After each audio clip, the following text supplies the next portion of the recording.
Okay. So you could do it during the festival. Yeah, not just any, well, Okay, this is the 18th of July, 2007. Interview with Marilyn Joy Avery, Avery, 1504 East 37th Street in Tulsa, 74105. Interviewing is Tommy Pike, president of Route 66 of Missouri, and engineering is Jerry Benner, also a member of Route 66 Missouri. Joy, I appreciate having the opportunity to interview you today. Would you like to give us a little of the history of where you grew up and you living here in the Tulsa area and your grandfather, Cyrus Avery? Well, I was born in Tulsa in 1946, and I have lived in Tulsa all the way through high school. When I graduated, I went to college in New Mexico, and since then I've gone to other colleges in California. But my home has always been Tulsa, Oklahoma. What's the earliest recollections you have of your grandfather? Well, it was when I was in elementary school, early elementary school. My parents left me with my grandfather and grandmother for a week or two because his daughter, Helen, was getting married in California. My sister and parents went to that wedding. They drove there to Los Angeles, but they thought I was too young. So it was probably before elementary school. In fact, probably I was like 4 or 5 years old, something like that. And I stayed 2 weeks. I think about one or 2 weeks in Granddaddy's apartment on South Cheyenne. And the apartment's still here, Eugene Apartments. Did he live here in Tulsa most of his life? He lived in Veneta, and he was born actually in Pennsylvania, but he came to Oklahoma before statehood with his father, and they started a farm. I think he was about 14 years old, and it was right off of the river, Spavinaw River, and that's how he got so interested in bringing Spavinaw River here, because he loved the taste of the Spavinaw.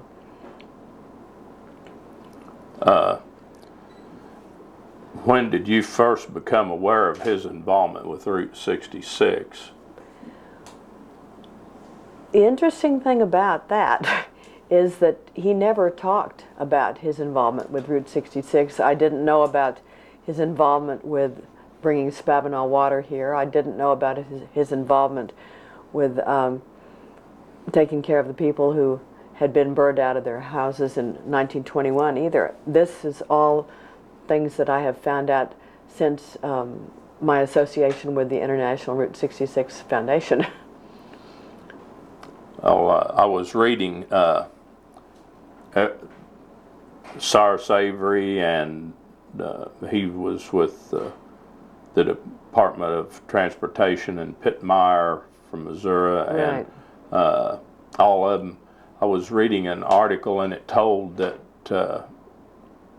when they accepted the designation 66 was that they would accept that was in April, and it was commissioned November the 10th, 1926, and by the early part of 27, all of them that were involved with that had resigned or wasn't re-elected to office and everything. So within just very few months after the commissioning of Route 66, all of them that were involved were gone. I mean, they weren't involved with it any longer. Do you remember your grandfather mentioning John T. Woodruff, who lived in Springfield? I don't really remember him saying that name. He worked he was instrumental However, with him in. however, when I read some of his letters, that's different. Yeah, Piedmeyer and is it Pipemeyer? Pittmeyer. And he really respected the engineers who were working on that, and I know that there was a man, Pipemeyer and Woodruff were the ones that he depended on the most for the creation of the highway, and for the surfacing of it. But all the time I was growing up, he never mentioned a word about it. In fact, in high school, one of my favorite programs was Route 66, and I never knew any connection between my family and his endeavors in terms of the highway. You said that he had a ranch. Where was it in relationship to Tulsa? The ranch is out off of Highway 51, off of Coyote Trail, and the land is overlooking Tulsa, and it was a beautiful, like 600-acre ranch, and we would visit there often during the weeks and on weekends, but particularly in the summertime when my cousin came and visited. Your father, how many children did Cyrus Avery have? He had three. Gordon was the firstborn, and then, no, excuse me, Leighton was the firstborn, and then Gordon, and then Helen. And I have a picture of them right over here if you want to see that. Your father was? The firstborn in 1902. And he was in the first apartment, one of the first apartment complexes in Tulsa.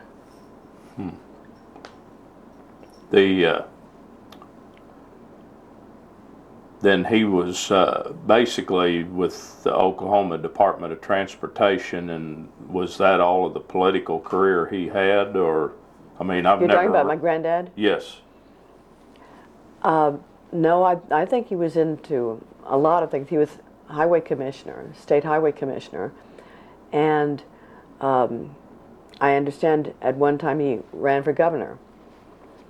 But he was a very strong Democrat and very interested in a lot of activities. He was interested not only in roads, but he was interested in water, and he was interested in agriculture. And he even has written small pamphlets about wild grasses and tame meadows when he was using his own farm to experiment with different grasses to make it easier for farmers to not have to plow. In other words, he was an early conservationist. Absolutely, absolutely.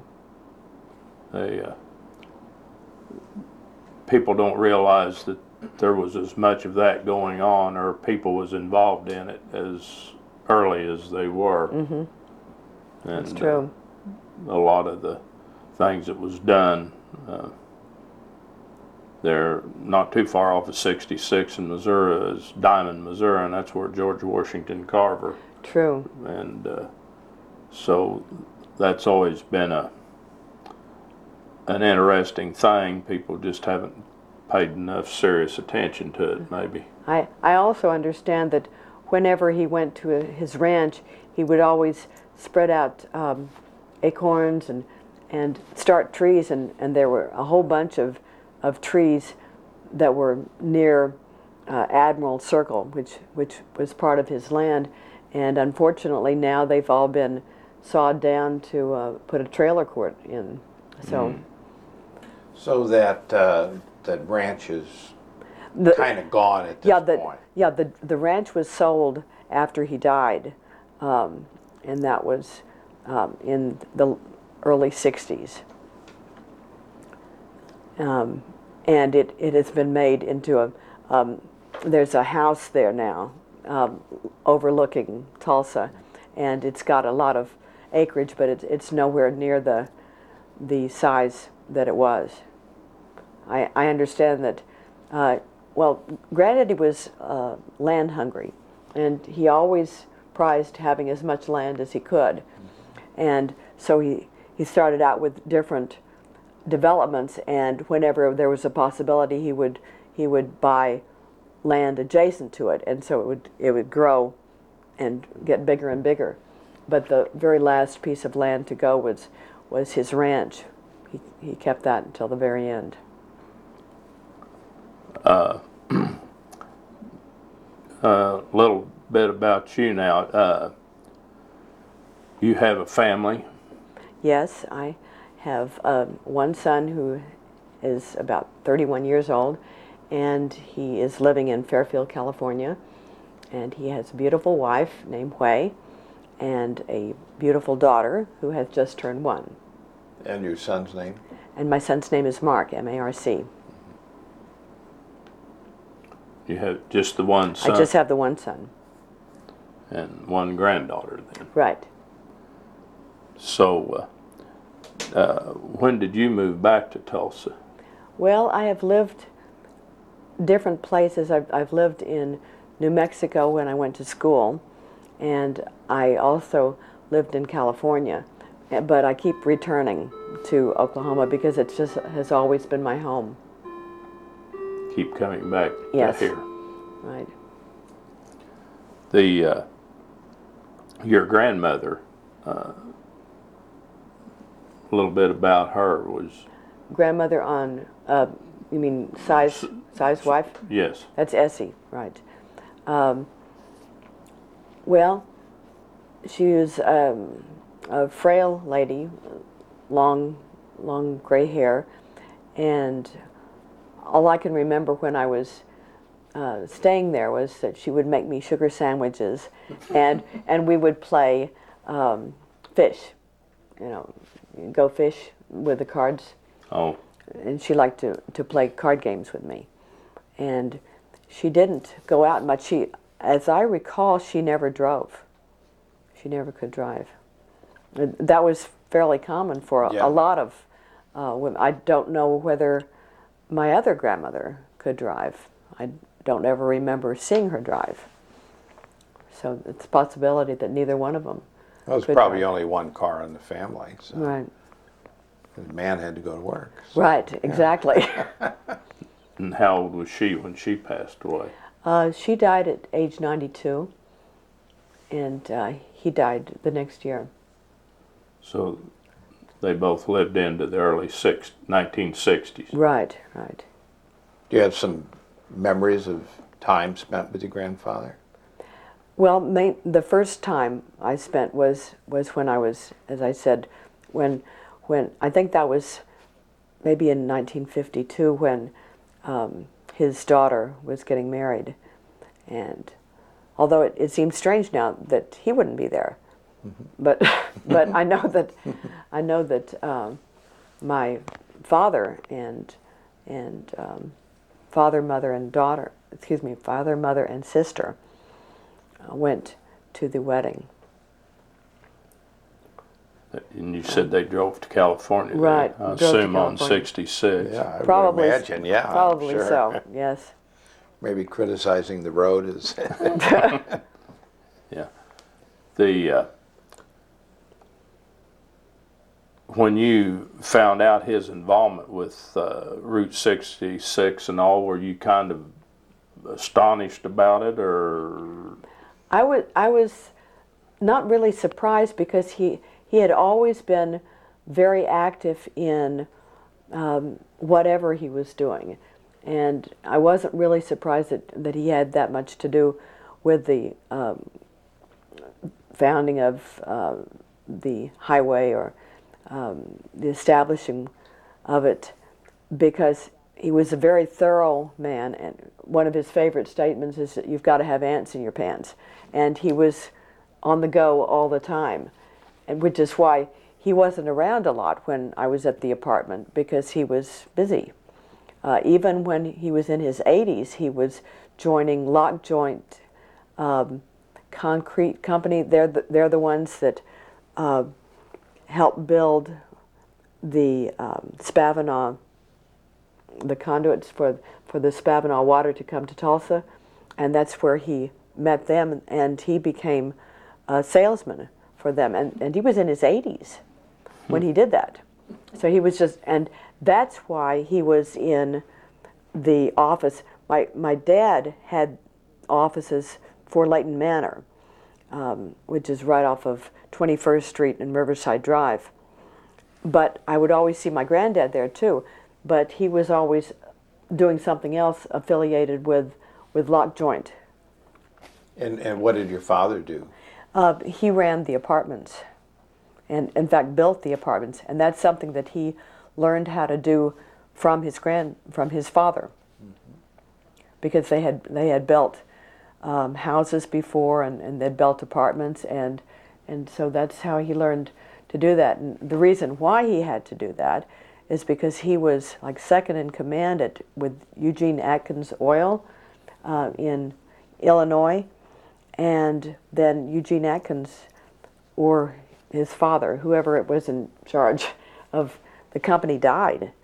And when he died, the company, I don't know if it fell apart or it became Eugene Atkins Company, and my dad lost his job. And so he had to do something, and so this was kind of a fallback, that something he knew how to do was build. And so he built apartments, and he found the land on Riverside Drive, which is just a beautiful location.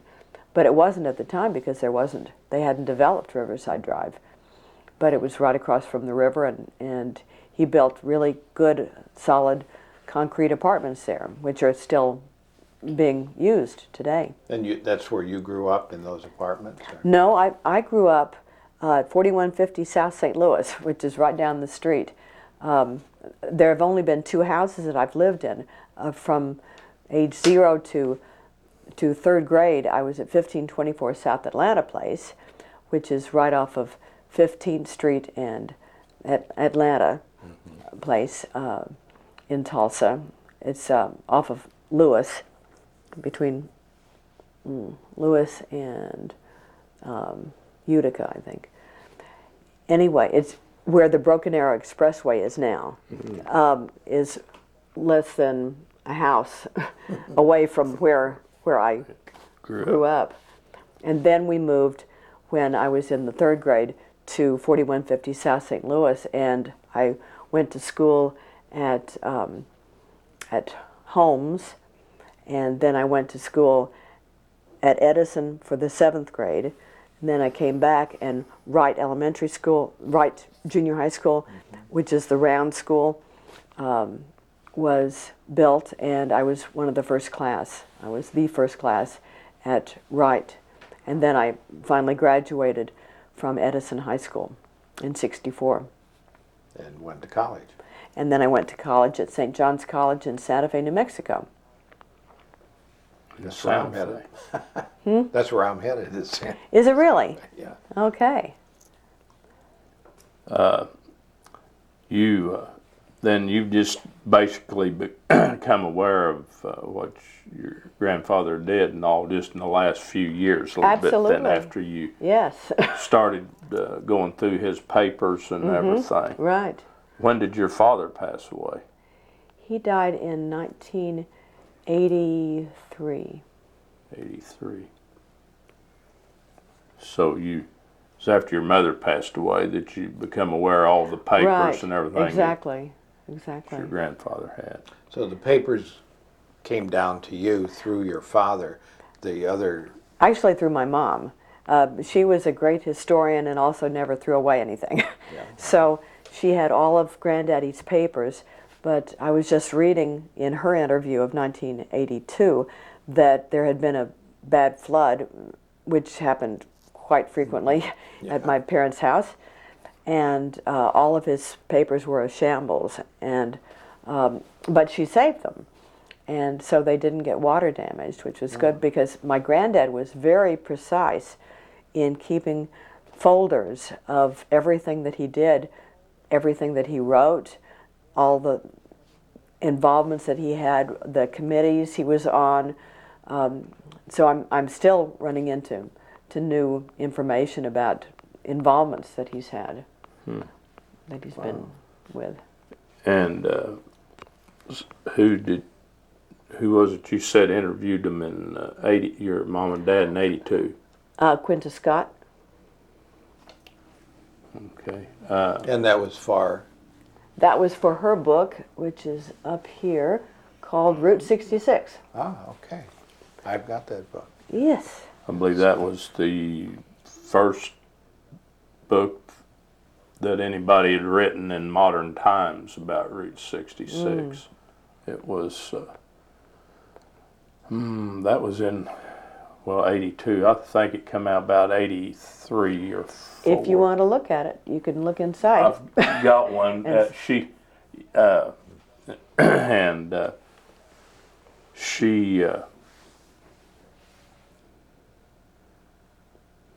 lives up the Lake of the Ozarks now. Really? Okay.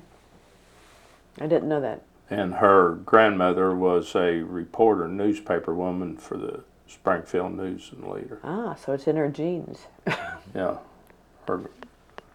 not her grandmother. Her great aunt was Lucille Morris Upton. And So you have a transcript of that interview. Yes, I do. I was just reading it, as a matter of fact. now, is that interview with the papers over here at OSU? Yes, as a matter of fact, because in preparation for this interview, I wanted to get as much as I could on everything that Granddaddy had written about Route 66, and also my mom's interview, and so I have that in the back room. Well, I know the history of Route 66 and what's been, written and everything, and there's a lot about Cyrus Avery and Petmeyer and Right. John T. Woodruff, and John T. Woodruff was the first president of the Route 66 Association for all 8 states, and it was quite organized group. And from what I've read, Woodruff and Avery had become friends through the Ozark Trails. Yes. I think wasn't my granddad a president of the Ozark Trails for a while? May have been, and that was a group from Missouri and Oklahoma and Arkansas and Kansas promoting tourism before, that was in the teens, like 1915, 16, That's 17, that's 18. what I understood. Predated Route 66 quite a bit, and that was kind of where, and some of the business people of this area, I'll say this area of Missouri and Arkansas and Oklahoma and Kansas, that was where the alliance was kind of built for Route 66. Wasn't there an actual Albert Pike highway that went from, I understand, from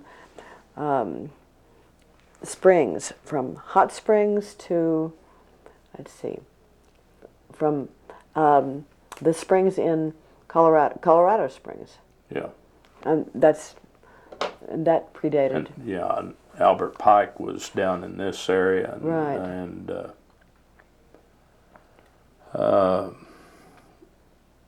well, in fact, the Civil War, he led a regiment of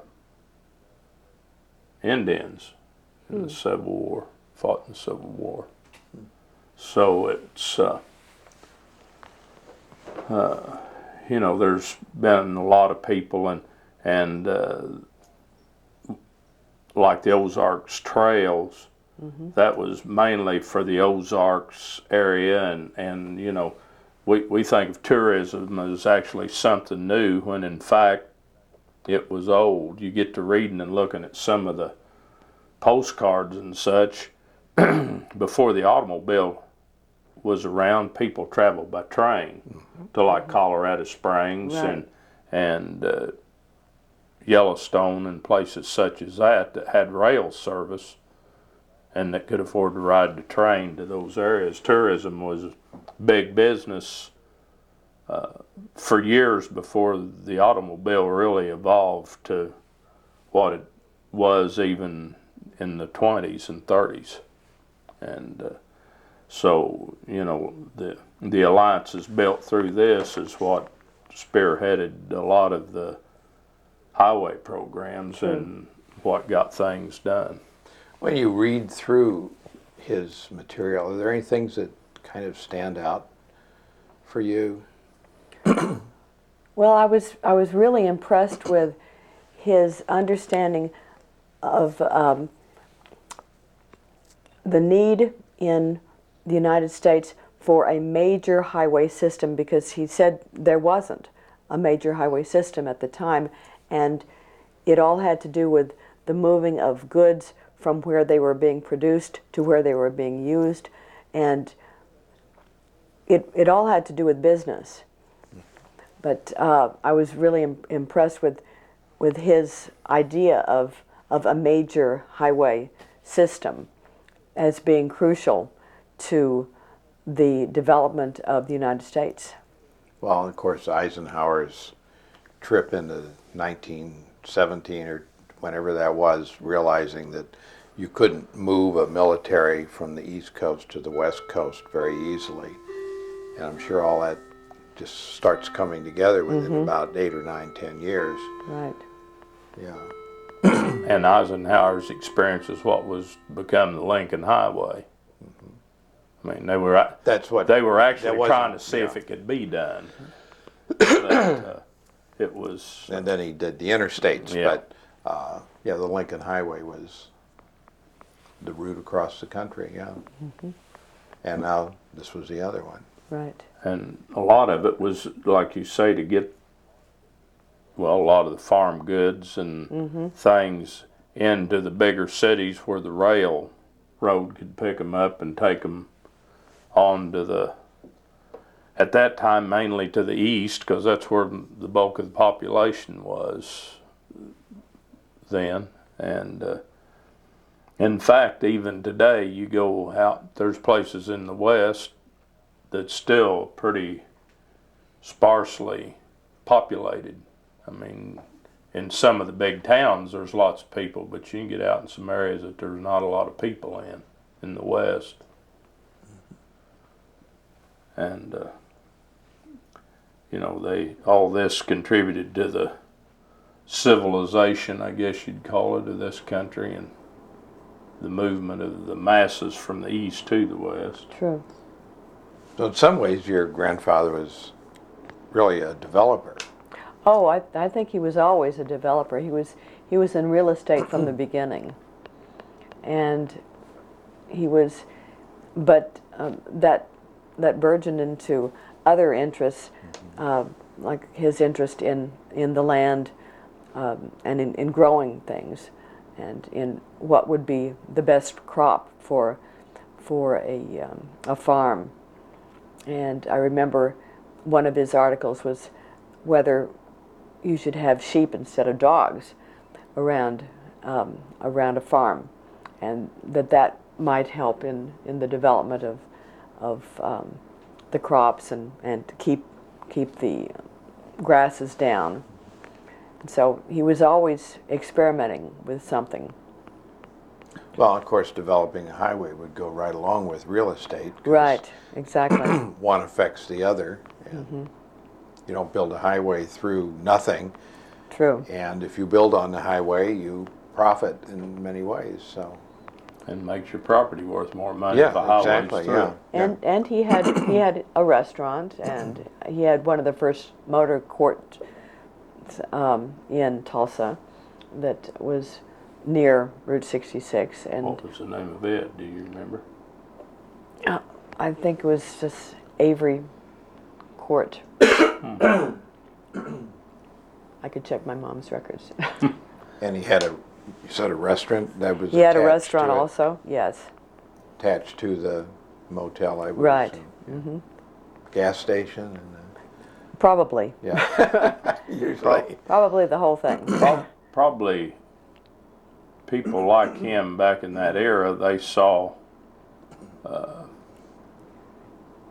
something that needed a solution, Right. and they used it as an opportunity. True. Plus, my granddad was in oil for a while, and actually had an oil well on his property, a productive oil well. On his ranch out Yes, here. I believe so. Wasn't selling it for what they're selling it for today. No. No. Definitely not.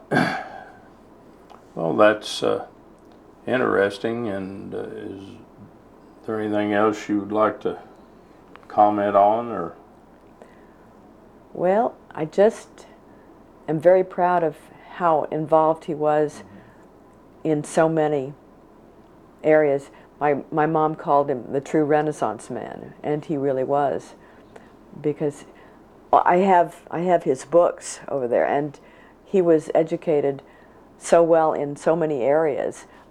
He had a large collection of poetry books that he enjoyed reading, as well as reading about, developments and building. He was a very well-educated man. Was he self-educated, or did he go to school? Well, I'm sure he went to school. He but I mean- graduated from Liberty. I think it was a BS in business, but all the rest was self-education. Wow. Yeah, that's something else I wanted to ask. I can't think now. I got off on another train. Let me think a minute. Okay. Oh, I know. I was going to. Do you think, what kind of recognition does he get within the Tulsa area, since he was obviously a significant person in developing? Well, they what was a state that was about 20 years old at Right. the most. Right. Well, they have recognized him by naming the highway that he traveled on back and forth when he was highway commissioner. They have named that highway Avery Drive. I don't think they've really done enough. Well, what have they named the bridge down here? Yes, they are starting to recognize more, and the 11th Street Bridge Yeah. is also named after him, Cyrus Avery Bridge. And they're going to, with the 2025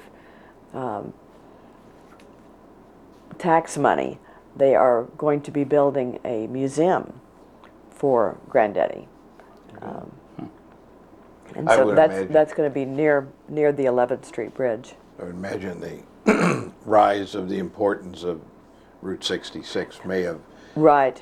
brought him forward. Yeah. I think so. Probably the Route 66 recognition propelled him farther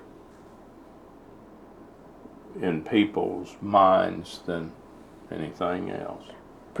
Right, because particularly when in each of the books they say this is the father of Route 66, and they all have the same picture that's on my piano. Actually, that picture. Right. I saw it over there. That's the one. Well, we appreciate you taking time to visit with us today and do this interview, and we'd like to thank you for doing that. You are most welcome. Anything you want to add before? Not that I can think of now. I'll always think of it I'm later. sure. Well, thank you. Yeah.